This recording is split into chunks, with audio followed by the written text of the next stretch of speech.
siang ibu-ibu dan remaja seluruh di Indonesia, khususnya teman-teman di Sumatera Barat. Selamat datang kembali di podcast Sehat Ibu Indonesia. Saya Winda sebagai moderator hari ini. Kita bakal bahas nih topik yang sangat-sangat penting mengenai kebersihan organ reproduksi perempuan alias MISP.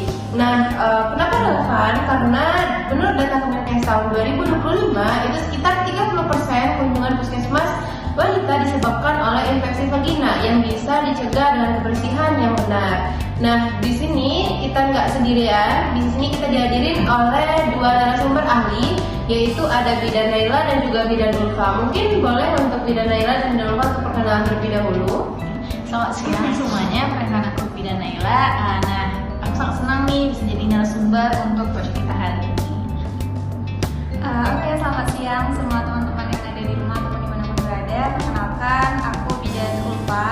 Jadi di sini aku sebagai narasumber di talk show kita pada siang hari ini. Oke, baik, salam kenal untuk Bidan Naila dan juga Bidan Ulfa. Nah, di sini kita bakal sharing-sharing nih bersama Bidan Naila dan juga Bidan Ulfa. Mengenai tadi kita akan bahas mengenai sistem reproduksi perempuan, khususnya itu MISP dan sekitarnya. Mungkin boleh untuk kita penjelasan yang dasarnya terlebih dahulu nih. Mungkin boleh menurut Bidan Ulfa, apa itu organ reproduksi perempuan dan kenapa bersihannya itu sangat krusial? Mungkin boleh dijelaskan ya Bu Bidan? Oke, terima kasih moderator. Jadi sebelumnya saya izin untuk menjelaskan ya terkait organ reproduksi.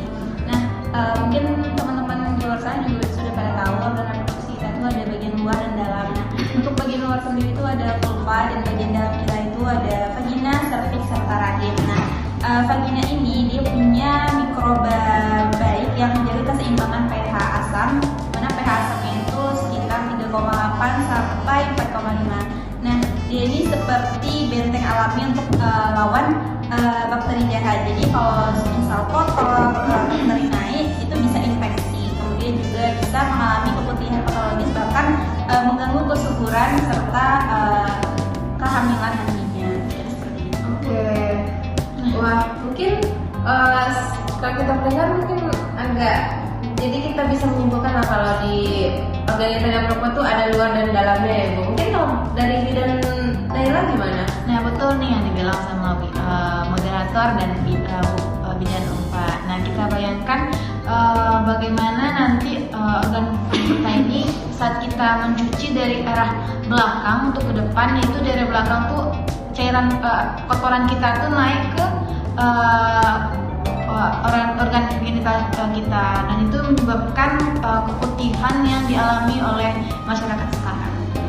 Wow, seram juga ya kalau dengarnya. Mungkin langsung ke tips cuci hari yang benarnya gimana tuh Bidan? Itu boleh dijelaskan ke pemirsa di rumah atau dimanapun berada? Nah, yang pertama itu kita mencuci 1 sampai 2 kali sehari dan juga menggunakan air mengalir hangat dan bersih. Nah, untuk gerakan itu kita mulai dari depan ke belakang dan tidak boleh dari belakang ke depan. Soalnya itu karena apa? Karena nanti biar kotoran kita itu tidak naik ke organ genital kita, serta untuk memakai sabun kita boleh pakai sabun tapi yang pH-nya itu 4 sampai 5. Nah, dan juga untuk menggosoknya itu jangan terlalu keras, untuk cukup yang halus, nggak boleh terlalu kasar.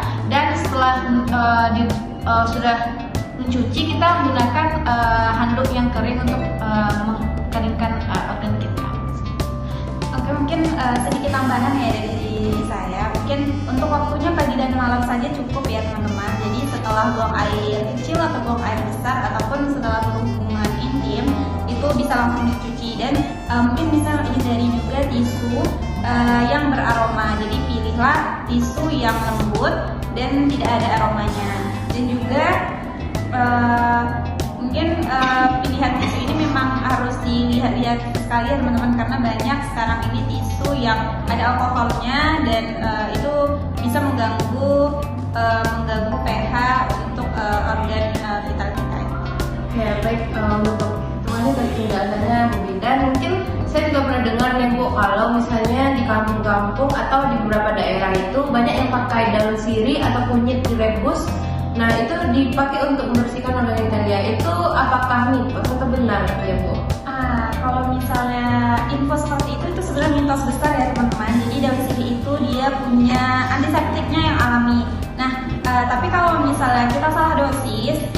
bisa iritasi kulit sensitif atau mengganggu pH.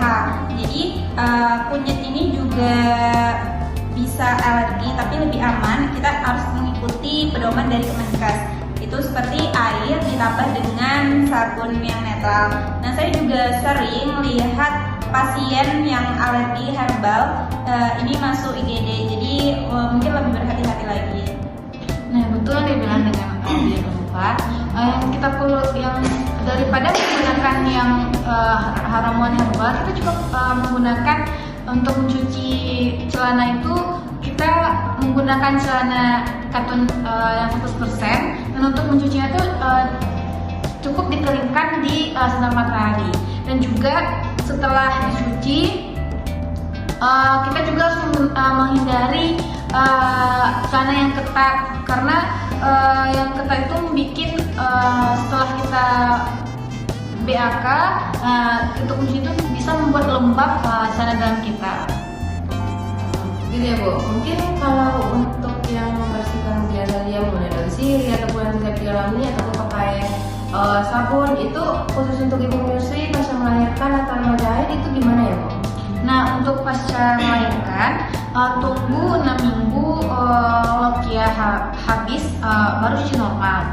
Nah, pantau juga pada saat nifas ini perlu dipantau kalau bau busuk atau yang buat kita demam. Itu infeksi postpartum, segera ke bidan atau puskesmas yang terdekat. Soalnya itu untuk ibu menyusui hormonnya kan sering berubah. Nah, hormon sering berubah ini rentan terhadap jamur. Karena itu perlu pakai nursing pad atau yang perlu diganti sering. Dan juga untuk remaja haid, pembalut itu mengganti setiap 4 jam sekali. Nah, dan juga hindari penggunaan tampons untuk remaja, serta karena kan untuk remaja ini kan baru ya, jadi perlu dihindari lah menggunakan tampons. Oke, mungkin dari saya juga tambahan ya. Mungkin setelah olahraga atau kerja lapangan itu mungkin setelahnya bisa mandi segera, kemudian juga menggunakan pakaian yang longgar dan minum air 2-3 liter per hari. Nah, ini untuk bantu urin flush factory.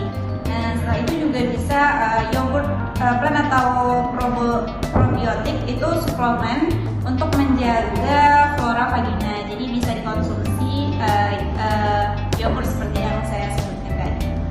Baik Ibu, mungkin untuk penjelasannya mengenai gimana cara kita membersihkan organnya setelah melahirkan ataupun bagi menyusui ataupun bagi haid.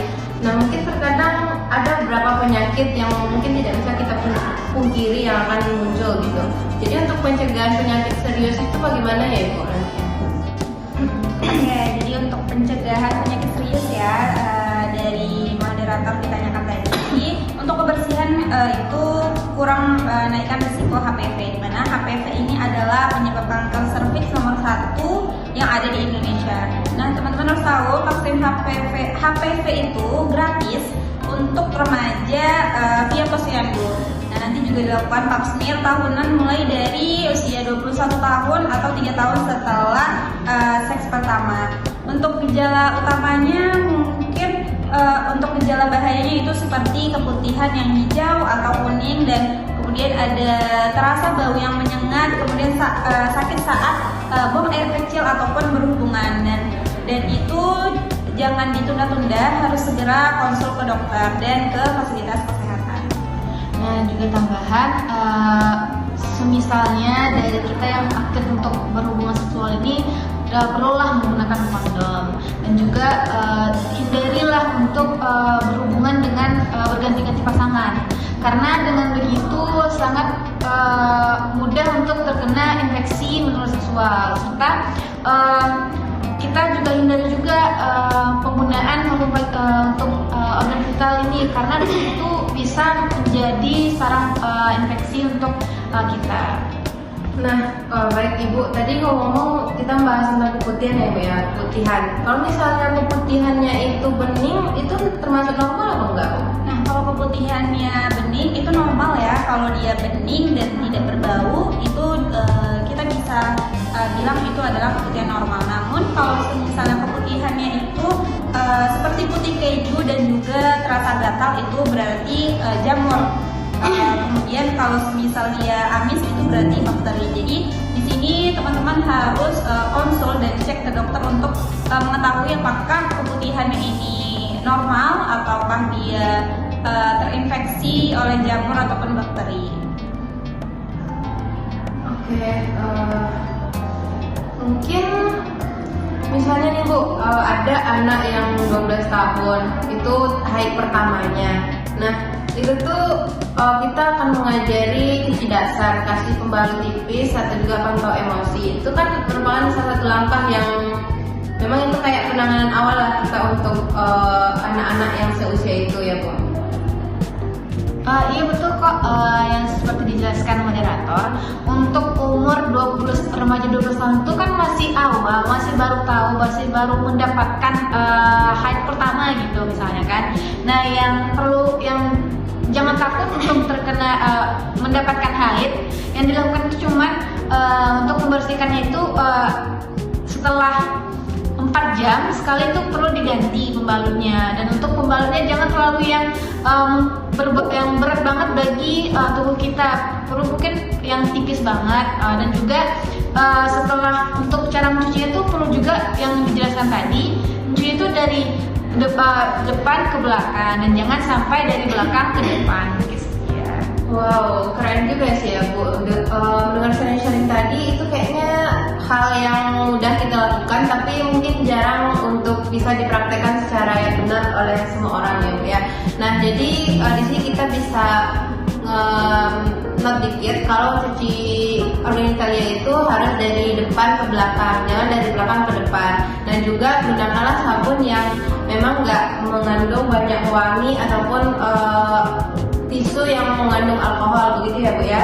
Dan juga kita harus pantau nih gejala apa yang muncul, misalnya kayak keputihan yang kayak warnanya udah kehijauan ataupun gatal berlebihan. Dan juga yang sangat penting, jangan lupa kita untuk melakukan screening rutin agar kita tuh bisa tetap menjaga kesehatan kita. Mungkin begitu ya Bu ya. Benar yang dibilang moderator ya. Jadi kesehatan reproduksi itu sama dengan juga dengan kesehatan keluarga. Jadi teman-teman di sini harus menjaga kesehatan reproduksinya agar terhindar dari penyakit entah itu yang berbahaya ataupun yang terinfeksi, agar lingkungan keluarganya juga terasa nyaman. Nah, betul sekali. Nah, sekarang udah zaman mudah gitu, serba mudah.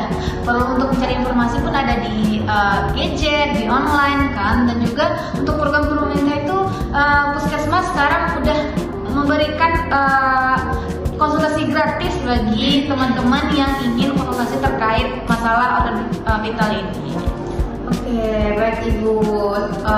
Mungkin dari sharing-sharing tadi banyaklah ilmu yang kita dapatkan ya teman-teman semuanya. Semoga yang kita ucapkan juga dulu terima kasih buat Bidan Nela dan juga Bidan Ulfa udah bersamai, udah mau sharing-sharing bersama kita.